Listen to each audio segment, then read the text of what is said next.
राधे राधे, जय श्री कृष्ण। आज हम आपको इस वीडियो में सूर्य भगवान की व्रत कथा सुनाने जा रहे हैं।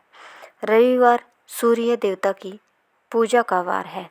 जीवन में सुख समृद्धि, धन संपत्ति और शत्रुओं से सुरक्षा के लिए रविवार का व्रत सर्वश्रेष्ठ है।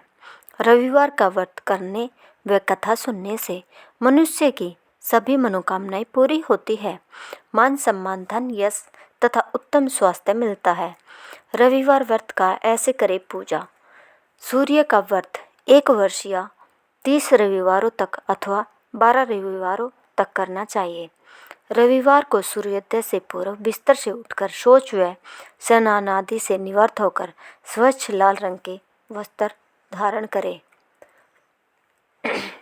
तत्पश्चात घर के ही किसी पवित्र स्थान पर भगवान सूर्य की स्वर्ण निर्मित मूर्ति या चित्र स्थापित करें।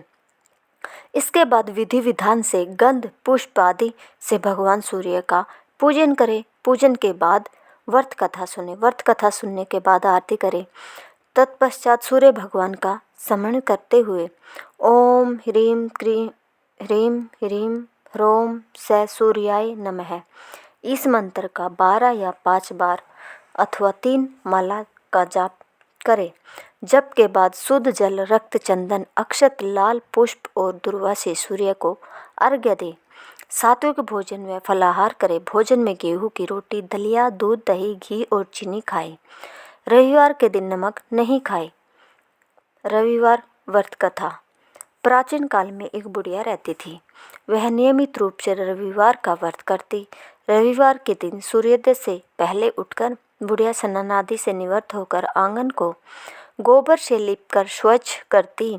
उसके बाद सूर्य भगवान की पूजा करते हुए रविवार व्रत कथा सुनकर सूर्य भगवान का भोग लगाकर दिन में एक समय भोजन करती।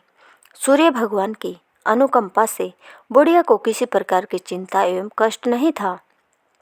धीरे धीरे उसका घर धन धान्य से भरा रहा। उस बुढ़िया को सुखी होते देख उसकी पड़ोसन उससे जलने लगी। बुढ़िया ने कोई गाय नहीं पाल रखी थी, अतः वह अपने पड़ोसन के आंगन में बंधी गाय का गोबर लाती थी। पड़ोसन ने कुछ सोचकर अपनी गाय को घर के भीतर बांध दिया। रविवार को गोबर न मिलने से बुढ़िया अपना आंगन नहीं लीप सकी। आंगन न लीप पाने के कारण उस बुढ़िया ने सूर्य भगवान को भोग नहीं लगाया और उस दिन स्वयं भी भोजन नहीं किया। सूर्यास्त होने पर बुढ़िया भूखी प्यासी सो गई। प्रातःकाल सूर्योदय से पूर्व उस बुढ़िया की आँख खुली तो वह अपने घर के आंगन में सुंदर गाय और बछड़े को देखकर हैरान हो गई। गाय को आंगन में बांधा देखकर उसने जल्दी से उसे चारा लाकर खिलाया। पड़ोसन ने उस बुढ़िया के आंगन में बंधी सुंदर गाय और बछड़े को देखा तो वह उससे और अधिक जलने लगी। तभी गाय ने सोने का गोबर दिया। गोबर को देखते ही पड़ोसन की आंखें फट गई। पड़ोसन ने उस बुढ़िया को आसपास न पाकर तुरंत उस गोबर को उठाया और अपने घर ले गई तथा अपनी गाय का गोबर वहां रख गई। सोने के गोबर से पड़ोसन कुछ ही दिनों में धनवान हो गई। गाय प्रति दिन सूर्योदय से पूर्व सोने का गोबर किया करती थी और बुढ़िया के उठने के पहले पड़ोसन उस गोबर को उठाकर ले जाती थी। बहुत दिनों तक बुढ़िया को सोने के गोबर के बारे में कुछ नहीं पता था। बुढ़िया पहले की तरह हर रविवार को भगवान सूर्यदेव का व्रत करती रही और कथा सुनती रही। लेकिन सूर्य भगवान को जब पड़ोसन की चालाकी का पता चला तो उन्होंने तेज आंधी चलाई। आंधी का प्रकोप देखकर बुढ़िया ने गाय को घर के भीतर बांध दिया। सुबह उठकर बुढ़िया ने सोने का गोबर देखा। उसे बहुत आश्चर्य हुआ। उस दिन के बाद बुढ़िया गाय को घर के भीतर ही बांधने लगी। सोने के गोबर से बुढ़िया कुछ ही दिनों में धनी हो गई। उस बुढ़िया के धनी होने पर पड़ोसन बुरी तरह जल भुनकर राख हो गई और उसने अपने पति को समझा बुझाकर उसे नगर के राजा के पास भेज दिया।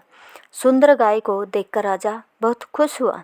सुबह जब राजा ने सोने का गोबर देखा तो उसके आश्चर्य का ठिकाना न रहा।